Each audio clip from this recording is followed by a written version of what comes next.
बाकीचे बाहेर निघा इकडे ना चला बाहेर निघा बाकीचे सर्व बाहेर निघा हो दादा चला बाहेर हा बोल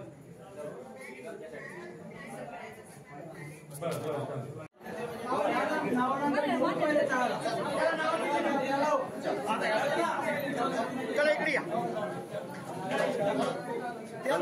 जा तिकडे जा जा चल बंडू भो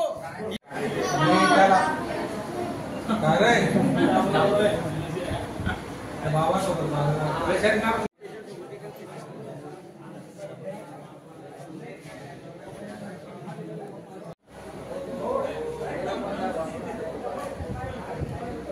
दोन वाजेनंतर चांदसनी, कमळगाव, पिंपरी आणि मितावली भागातील काही गावातील लोक पोटदुखी, उलटी, संडास या तक्रारी घेऊन सरकारी दवाखान्यात आले. अडावच्या काही खासगी दवाखान्यात गेले. पण संध्याकाळी 5-6 वाजेनंतर पेशंटचा जो फ्लो होता तो खूप वाढला. जास्त लोकांच्या तक्रारी यायला लागल्या. त्यामुळे सरकारी दवाखान्यातील सर्व कर्मचाऱ्यांनी पेशंटला वेळेवर ट्रीटमेंट दिली. पेशंटचा जसा फ्लो वाढला तसं चोपड्याहूनही काही कर्मचारी आले. काही ज्या पेशंटला थोडे जास्त त्रास होत होता त्यांना काहींना चोपड्याला पाठवलं, काहींना जळगावला पाठवलं. आता बऱ्याच काही लोकांना बरं वाटतंय, ते ज्यांना बरं वाटायला लागलं त्यांना घरी पाठवलं. या सर्व परिस्थितीचा आढावा आपल्या केंद्रीय मंत्री माननीय रक्षाताई खडसे यांनी घेतला. त्यांनी वरिष्ठांना आदेश देऊन या सर्व प्रकाराची माहिती घेतली. जळगावहूनही काही डॉक्टर्स आलेले आहेत. सर्वांनी आता परिस्थिती जवळजवळ आवाक्यात आलेली आहे. ज्या पेशंटला थोडं 2-3 पेशंटला त्रास जास्त होता त्यांना जळगावला शिफ्ट केलं. पण आरोग्य यंत्रणेने अतिशय चांगलं काम केलेलं आहे. त्यामुळे ही परिस्थिती आता जवळजवळ आटोक्यात आली. संख्या किती असणार कमीत कमी? माझ्या मते 80-90 पेशंट असतील. पण काही लोकांनी खासगीमध्ये उपचार केले त्यामुळे तो आकडा काही निश्चित सांगता येणार.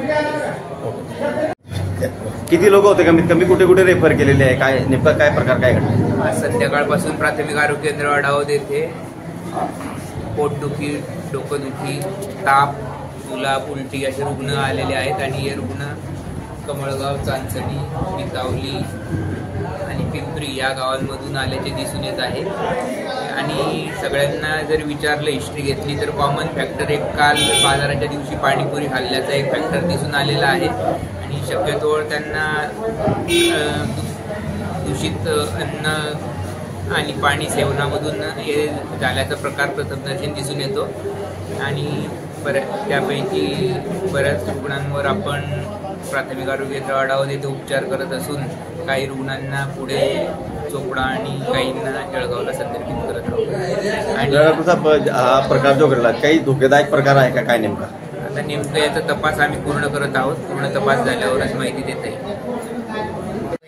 अधिकारी यांच्या सांगण्याप्रमाणे विषबाधेचा प्रकार आढळतो आणि सर्वांनी कॉमन म्हणजे पानपुरी खाल्ल्याचे सांगतात.